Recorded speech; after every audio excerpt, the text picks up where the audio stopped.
Now let's talk about the other major asset class. We've talked about fixed income. Let's talk about equity. And the three main categories in equity are common stock, preferred stock, and ADRs. So what is common stock? Well, common stock, remember, reflects the actual ownership of the underlying company.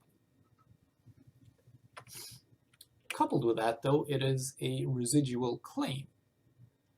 Remember, the bondholder gets paid first, any cash that is available, up until their fixed claim is satisfied, whatever their interest and principal payments are. Those are actually set as part of the debt contract. Once those are paid off, then the bondholder is happy. There's no more obligation due to them. Everything else is then due to the equity holder. That also comes with limited liability. In other words, you can't lose more than your original investment. Now, this is also true of bonds. Once you've lent your money out, you can't really lose more than what you have lent. But this is important for common stock, which, remember, is actually ownership of a company. So even if you own a stake in a company and the company, let's say, does something bad, commits some sort of fraud, it goes bankrupt, but then there's a lawsuit for damages. Well, as the equity holder, even though technically you're the owner of the company, and if you were the owner of a private company, you might actually be responsible for any damages caused by it. As the common stock owner of a public company, you have limited liability. All you can lose is your original investment.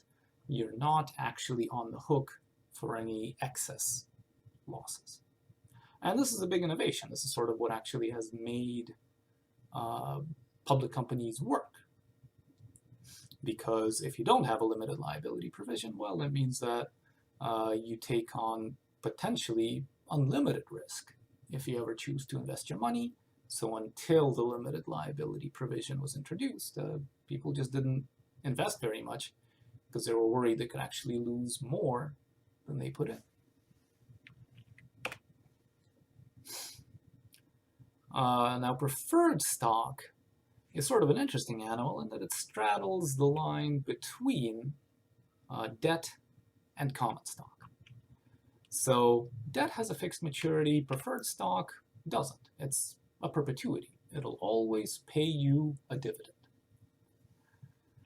Now, common stock can also pay you a dividend, but that dividend can fall and rise with the fortunes of the company, whereas a preferred stock pays you a fixed dividend.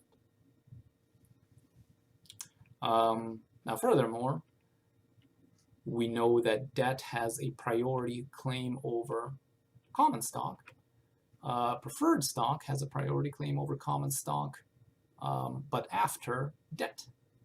So that's why we call it preferred, just because it is, when it comes to payouts, it is preferred to common stock. But the order of precedence then goes like this. First, any cash goes to the bond.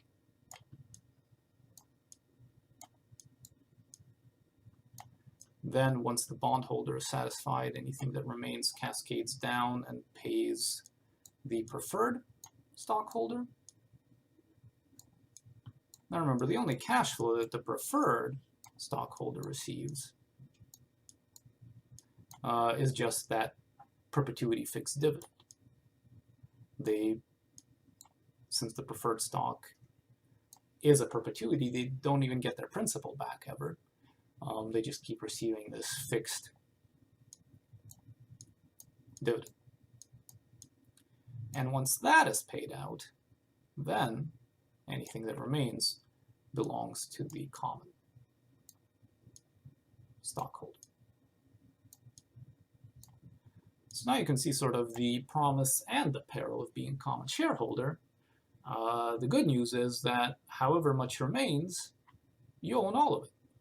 If the company you happen to have a common stock holding in is Amazon, and it's growing like gangbusters, well, then you get quite a bit. But the peril is actually the same thing. You get all that's left over. If there's nothing left over, well, then you get nothing. So the common stockholder is in the riskiest position. They can make a great amount in their residual claim, or they can get nothing.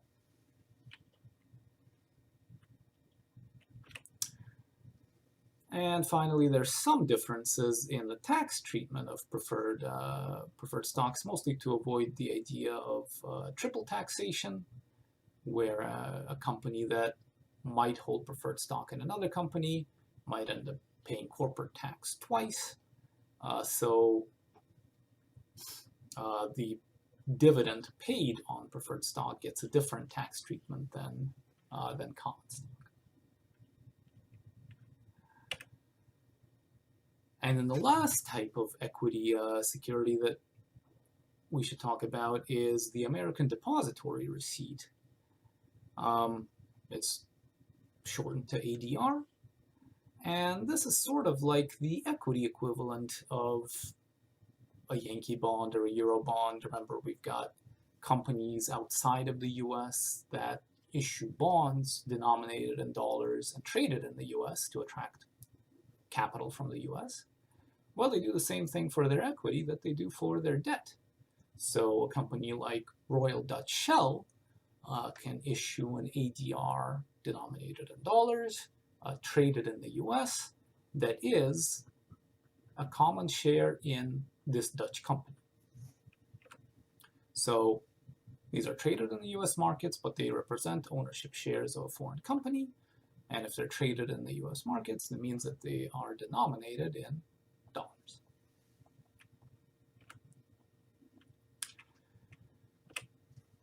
Now, when we talk generally about the equity market, you've probably seen in the news more mentions of indices than individual equities themselves. So what are some common indices? The Dow Jones Industrial Average, that has 30 large blue chip, in other words, sort of really big, really stable companies. It's computed since 1896, so it's been around for a long time. And it's a price-weighted index, so that means that they just literally take the prices of each of these 30 companies, add them up, and the value that those sum to each day is the value of the Dow Jones on that day. Now, the S&P 500 is a more recent innovation. It's a much broader index. It's got 500 firms. It's a market value weighted index. So what that means is instead of basing it on the price, it's based on the market capitalization. In other words, the price and the number of shares. So remember the market cap.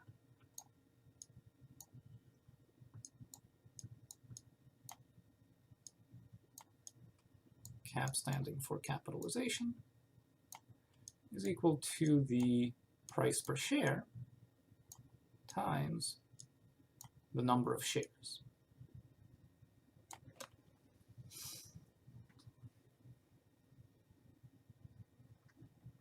So it still means that large companies or larger companies in the S&P 500 will determine more of the returns to the S&P 500.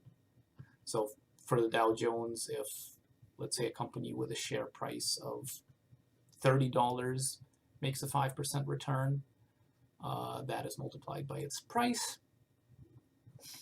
For the S&P 500, if a company with a market cap of, let's say 2 billion makes a 5% return, that return is weighted by the market cap.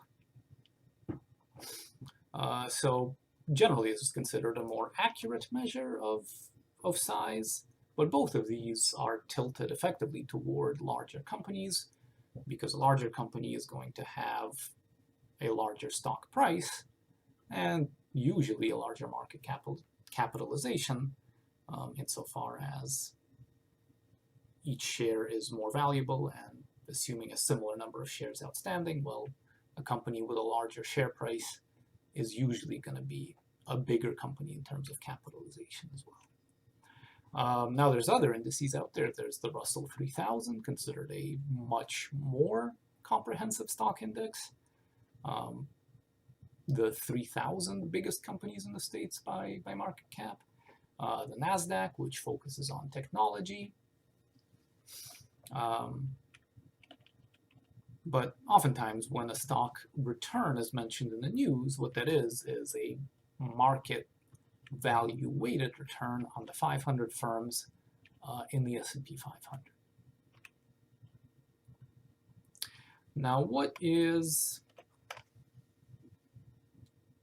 a stock market index good for? Well, one thing it's good for is just tracking the performance of the stock market. But also it can actually be the basis for investment. So one classic approach to investing is a passive strategy where you literally just follow the performance of the market, oftentimes literally the performance of an index. The way you would do this is you would buy an index mutual fund or an exchange traded fund that represents an index. And the advantage that this type of index following investment strategy has is that it's very straightforward and very low effort. You don't have to manipulate your investments day by day. All you do is just follow whatever the index is doing. And actually, as we'll see later, it's also a strategy that's remarkably successful. Now, other types of indices that we talk about, the Russell 3000, the NASDAQ. There's also the NYSE and the Wilshire, and of course, economies in other countries have their own indices. In Japan, the Nikkei; in the US, the FTSE; in Germany, the DAX; in Hong Kong, the Hang Seng; in Canada, the TSX.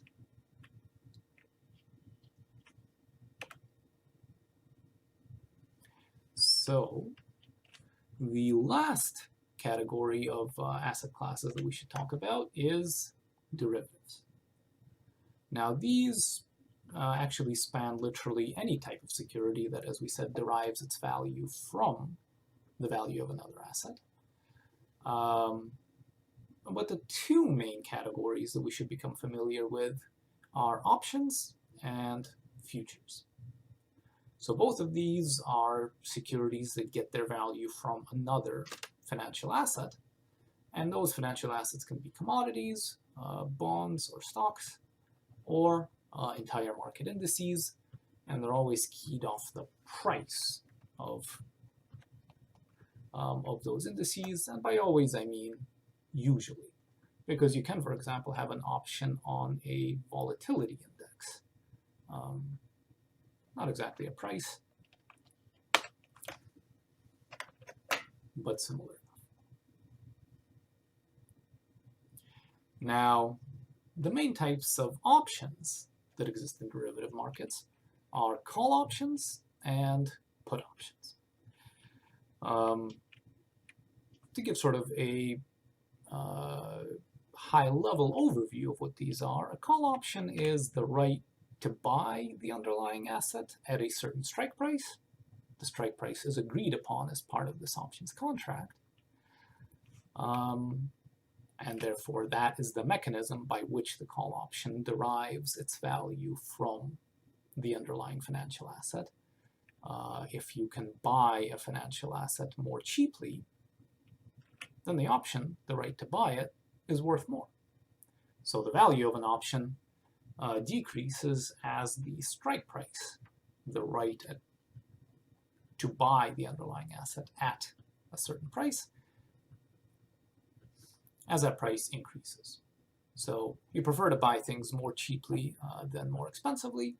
So if you can buy cheaper, the option to buy is worth more. If you have to buy more expensively, the option to buy is worth less. And of course, the farther away the actual value of the asset is to the price at which you can buy it, the more valuable the right to buy as well. So if you buy a company that's worth $1,000 for $600, well, then you just made $400, and that is what we call the intrinsic value of a call option, the value that you would actually get if you were to exercise it right on the spot. Now, similarly, a put option is the right to sell an underlying asset at the strike price. So the call option is a right to buy, the put option is a right to sell. And if you would prefer to buy at a low price, well, you'd prefer to sell at a high price. So the value of a put increases with the strike price. And of course, if you can sell something that is worth way less than the price you sell it for, then that right to sell is worth more as well. So if you can sell a company that's worth $100 for a strike price of $200, well, then you just made $100, and that's the intrinsic value of the put option if you were to exercise it right on the spot. Now, there's more to these options than just the intrinsic value, because prices can bounce around. The strike, of course, the right to buy or sell at a certain price, that certain price is fixed. But the actual price of the underlying financial asset can vary. So the more time there remains in the lifespan of the option, the more valuable these options are, simply because there's more chance for the price to bounce into a region that would be advantageous. If you own a call, there's a chance that the price of the underlying financial asset will rise, and the higher it goes above the strike price, the more money you make as the owner of the call option. And as the owner of a put option, there's more chances for the price of the underlying financial asset to fall below the strike price, and the farther down it goes, the more value that put option has to you. And the term strike price is interchangeable with exercise price. In either case, this simply represents the price at which you make that transaction to buy for a call option or to sell for a put option. Now, futures contracts are related but somewhat different. Remember, options give you the right to buy or sell. A futures contract is actually an agreement, a commitment to buy or sell. And it comes in two flavors. It's got a long and a short position. If you take the long position in a futures contract, you agree to buy at the contract's maturity. If you take the short position, you agree to sell. So unlike an option, where if you bought the option, you have the right, if you sold the option, you actually don't have a right, you have an obligation. For a future contract, both sides are equally obligated. The long side has to buy, the short side has to sell, and the price at which they buy and sell is also specified as part of the futures contract. So how do these stack up? Well, an option gives you, if you bought the option, gives you the right but not the obligation to buy or sell. In the futures contract, whether you went long the futures or short the futures, you're obliged to participate, and it's just the side of the transaction that you're obliged to participate in that matters. You either take delivery if you're long, or you make delivery, you sell, if you're short. If you own an option, it's exercised really only when it is profitable to you. If it wouldn't be profitable to you, you shouldn't exercise the option, and of course then you won't. Whereas in the futures contract, the long position must buy, the short position must sell, so there's no flexibility about it.